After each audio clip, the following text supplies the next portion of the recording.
Derek Coleman and Marcus Whitfield turned 32 the same month, worked 2 towns apart, and had almost identical bank statements. $95,000 a year, $61,000 saved. No kids yet, no debt beyond a car payment. Both renting 1-bedroom apartments for around $1,400 a month. In the spring of 2026, they made opposite decisions about the biggest purchase either of them would ever consider. Derek signed a mortgage. Marcus renewed his lease and opened a brokerage account instead. 10 years from now, one of them will have made a mathematically better choice, and the gap between them will come down to a handful of numbers most people never actually run. Everyone tells you buying is what responsible adults do once they can afford a down payment. Almost nobody sits down and runs the actual arithmetic against the alternative, especially now, with 30-year mortgage rates hovering near 6.7% and housing inventory climbing across most of the country. For the first time in years, this isn't a story about who was smarter. Derek and Marcus are both careful with money.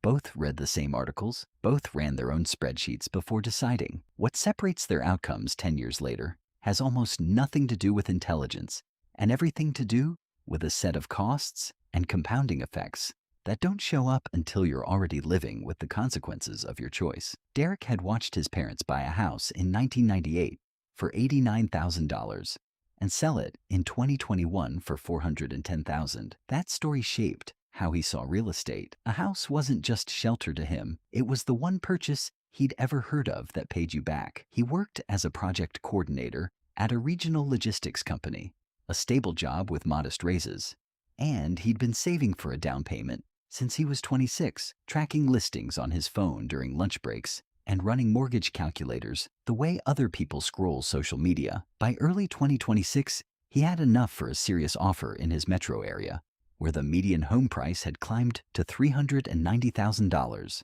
up 1.7% from the year before, and where new construction had finally started catching up to demand after nearly a decade of shortage. Marcus had watched the same housing cycle from a different angle. He worked remotely for a software company, which meant his job wasn't tied to any particular zip code. And that flexibility mattered to how he thought about locking himself into a 30-year loan. He'd read about 2008, about neighbors who lost homes they couldn't actually afford. And he trusted a different kind of math, an index fund that had compounded at roughly 10% a year on average since the 1950s. Through recessions, wars, and rate hikes, without a single phone call to a mortgage servicer. He wasn't against owning a home someday. He just wasn't convinced this particular year, with rates sitting near their highest level in 2 decades, was the year to do it. The decision moment came down to one Saturday afternoon in March. Derek found a 3-bedroom colonial listed at $385,000. He put 20% down, $77,000, and financed the rest at 6.69% over 30 years, the national average rate that week, according to Freddie Mac. His principal and interest payment came out to $1,980 a month. Add property taxes at roughly 1.1% of the home's value annually, home insurance running close to $2,200 a year in his state, and his real monthly housing cost landed near $2,600. Marcus signed a new 12-month lease on a comparable 3-bedroom rental for $2,100 a month, the national median asking rent for single-family rentals that quarter. He took the difference between what Derek was paying and what he was paying, roughly $500 a month, and funneled it straight into a low-cost S&P 500 index fund alongside the $61,000 he didn't spend on a down payment or closing costs. The first year belonged to Derek, at least on the surface. He repainted the living room, planted a garden, hosted a housewarming party his coworkers still talk about. His mortgage statement showed a number that felt like progress every month, even though only about $600 of that 1980 payment went toward actual principal in year 1, the rest disappearing into interest, a ratio that's steepest in the early years of any 30-year loan and only improves gradually as the balance shrinks. He also spent $1,800 on a new washer and dryer that first spring, plus another $2,200 landscaping the backyard. Both purchases, he'd told himself, were optional upgrades rather than necessities, which is exactly how most homeowners end up spending more in year 1 than any calculator predicted. Marcus, meanwhile, had nothing to show anyone. His portfolio statement was a number on a screen, not a kitchen he could stand in. Friends asked when he was going to stop throwing money away on rent, a phrase that stings even when the math underneath it is wrong, because every dollar he paid in rent bought him a service, shelter for that month, the same way a dollar spent on electricity or groceries buys a service rather than an asset. On paper, his $61,000 had grown to roughly $67,000 by year end, assuming a typical market year, plus $6,000 in fresh contributions from the rent gap. It looked unremarkable next to Derek's photos of a finished basement, and Marcus admitted later that there were nights he almost talked himself into a house he didn't need just to have something to point at. By the 18-month mark, the real comparison numbers started to surface, and they weren't the ones either man expected. Marcus's portfolio crossed $81,000 around this time, a milestone he mentioned to almost no one, because a growing number on a brokerage app doesn't translate into a conversation the way a new deck does. Derek's furnace died in February of year 2. The replacement cost him $7,400, money that came straight out of savings because nothing about a 30-year mortgage covers a broken HVAC system. 3 months later, his homeowner's insurance renewed at a 9% increase, a pattern repeating across much of the country as insurers price in wildfire and storm risk, even in regions that see neither. His property tax bill also ticked up when the county reassessed his neighborhood after 2 new developments went in nearby. None of this showed up in the number he'd budgeted for at closing. Marcus's insurance was a renter's policy costing $11 a month. When his water heater failed, he texted his landlord, and it was fixed within 48 hours at zero cost to him. This is where the hidden math of owning a home actually lives, and it's worth walking through in full because almost nobody does the arithmetic before they sign. The standard rule of thumb among financial planners is that a homeowner should budget 1 to 2% of a home's value every year for maintenance and repairs. On Derek's $385,000 house, that's between $3,800 and $7,700 annually before anything catastrophic happens, just for the roof, the water heater, the driveway ceiling, the gutter cleaning, the termite inspection. Add closing costs on the way in, which typically run 2 to 5% of the purchase price, meaning Derek effectively paid somewhere between $7,000 and $19,000 just to complete the transaction. If he ever sells, a standard real estate commission of 5 to 6% comes off the top, which on his home's current value would run north of $23,000. None of that builds equity. It's the cost of moving money around. There's a second layer most first-time buyers miss entirely, which is the opportunity cost sitting inside that $77,000 down payment. Had Derek invested that money instead, at the same average market return Marcus was earning, it would have grown to roughly $126,000 over 10 years on its own, before a single additional contribution. That's not money Derek lost. It's money that got converted into a different kind of asset, one that doesn't pay dividends, doesn't compound in the stock market sense, and only turns into cash if he sells or refinances. Utilities matter here too, in a smaller but real way. Derek's average monthly utility bill ran about $40 higher than his old apartment. Since a 3-bedroom house with a yard simply costs more to heat, cool, and water than a 1-bedroom unit, adding another $500 a year, that rarely makes it into a first-time buyer's mental budget. Here's a framework anyone can run for themselves before making this decision, and it takes about 10 minutes. Take your area's median home price and divide it by the annual rent for a comparable property. That's your price-to-rent ratio. Below 15? Buying tends to make more financial sense over a normal holding period. Between 15 and 20, it's genuinely close, and personal factors like how long you'll stay matter more than the math. Above 20, renting and investing, the difference usually wins on paper, even if it doesn't feel that way emotionally. In Derek and Marcus's metro, that ratio sat right around 18, which is why this particular story stayed close for years instead of being an obvious call either direction. Run the same formula somewhere else, and the answer flips fast. Take a smaller Midwest metro, where a comparable house sells for $220,000 and rents for $1,800 a month, $21,600 a year. That ratio comes out around 10, well, inside buy territory. Now, take a coastal city where that same style of house runs $900,000 against a comparable rent of $3,200 a month, $38,400 a year. That ratio is roughly 23, squarely in favor of renting and investing.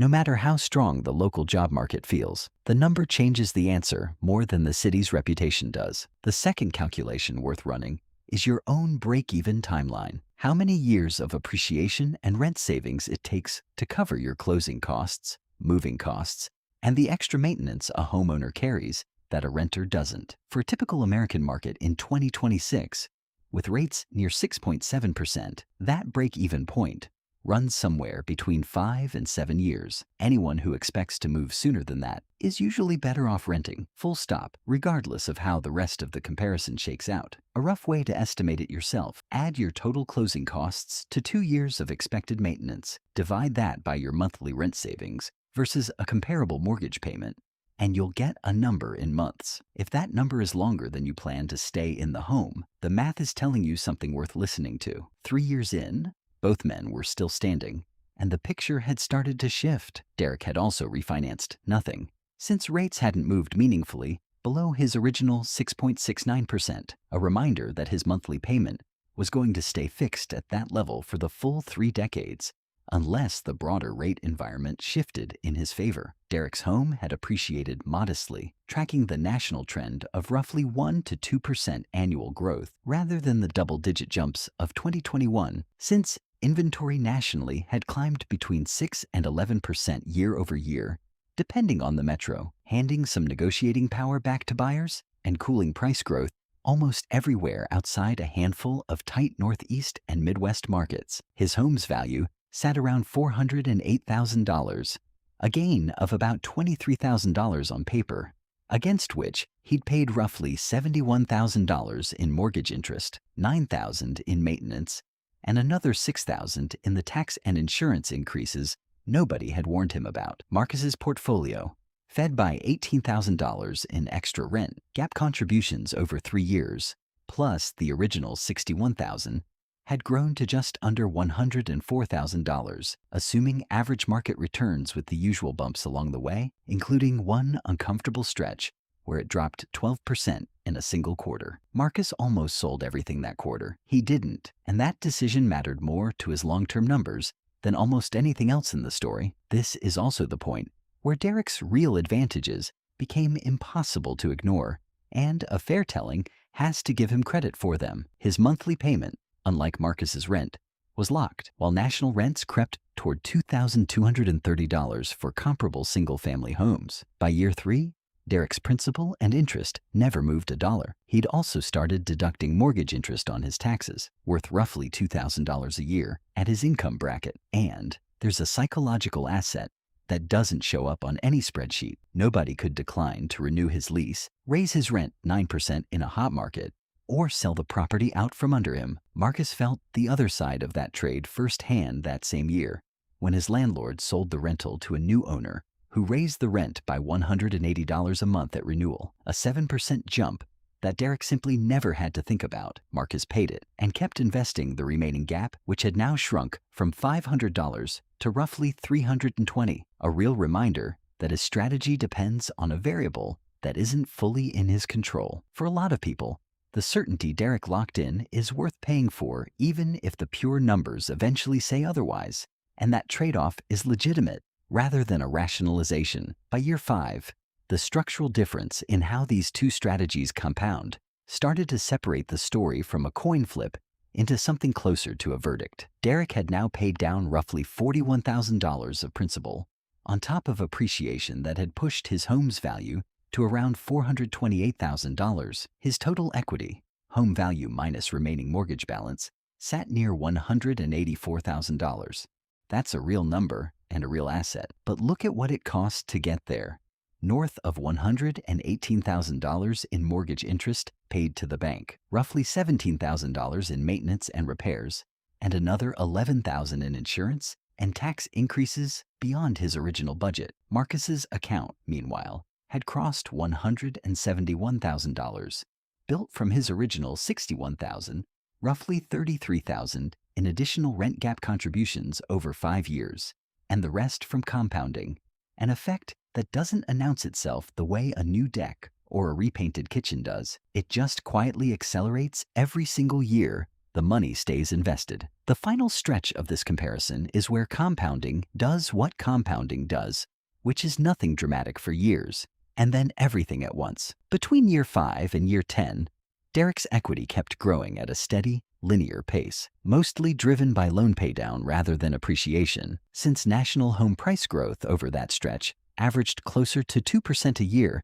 than the boom-era numbers people still mentally anchor to. He also replaced his roof in year 8, an $11,000 expense he'd been quietly saving towards since the inspector flagged its remaining life at closing, proof that even a well-maintained home eventually presents a bill large enough to erase a full year of principal paydown in one swing. Marcus's portfolio, by contrast, grew on an accelerating curve because by year 7, the returns on his returns were larger than his original contributions, the exact mechanism that makes early, consistent investing so much more powerful than starting late with bigger checks. He rode out a rough 11-month stretch in year 8 when the market pulled back nearly 18% and resisted the same urge to sell that had tempted him in year 3, a decision that mattered more to his final number than any single stock pick could have. At the 10-year mark, running these assumptions forward, Derek's home was worth approximately $475,000 against a remaining mortgage balance